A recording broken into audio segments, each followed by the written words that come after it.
क्या कहता है विज्ञान? तारों ग्रहों की उम्र का कैसे पता लगाते हैं साइंटिस्ट? किसी तारे या ग्रह की उम्र का पता लगाना एक बहुत मुश्किल काम है, लेकिन साइंटिस्टों ने ऐसे कई तरीके निकाले हैं जिनसे सेलेस्टियल बॉडीज यानी कि खगोलीय पिंडों की उम्र का अंदाजा हो जाता है।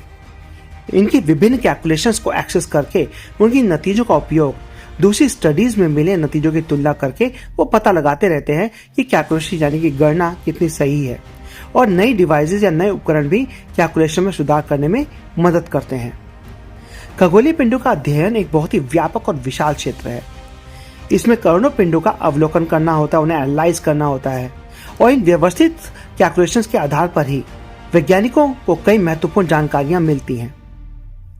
स्टार्स और प्लैनेट्स यानी कि तारों और ग्रहों के अध्ययन में उनकी उम्र की गणना एक प्रमुख कार्यों में से एक है, क्योंकि इससे साइंटिस्टों को कई तरीके की जानकारियां एक साथ मिलती है और इससे दूसरे पिंडों का अध्ययन करने में भी मदद मिल सकती है। लेकिन आखिर वैज्ञानिकों को तारों और ग्रहों की उम्र के बारे में पता कैसे चलता है? चलिए जानते हैं कि इस पर क्या कहता है विज्ञान।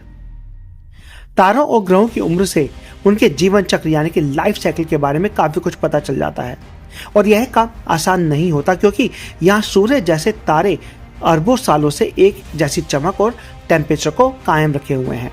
वहीं ग्रहों में भी टेम्परेचर जैसे गुण उनके तारों से निर्धारित होती है, जिससे उनकी उम्र और विकास क्रम यानी कि डेवलपमेंट का कोई योगदान नहीं होता है।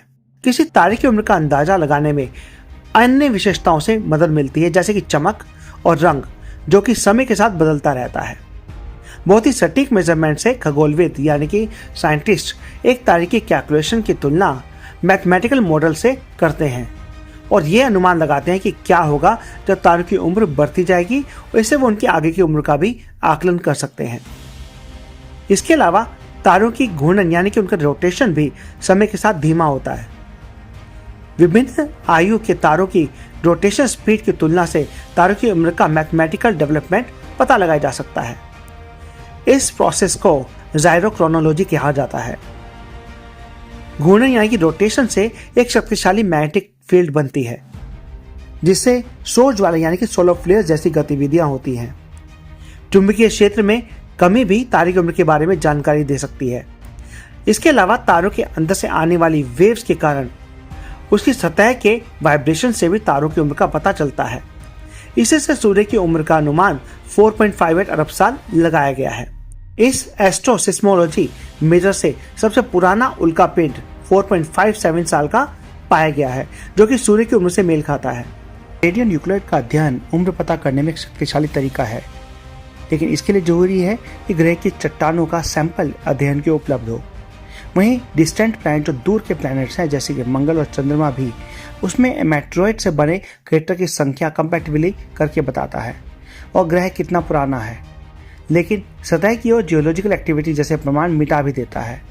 इसके अलावा जुपिटर जैसे विशाल गैसियस प्लैनेट्स की सतह बहुत गहराइयों में छुपी होती है। अभी सोलर सिस्टम के बाहर मौजूद उम्र की पता लगाने की कोई टेक्नोलॉजी डेवलप नहीं हुई है। वैज्ञानिक कई तरीकों से अपनी कैलकुलेशन की पुष्टि करते हैं, उनमें सुधार करते हैं। तो दोस्तों, अगली वीडियो में फिर मिलते हैं कुछ और इंटरेस्टिंग फैक्ट और न्यूज़ के साथ।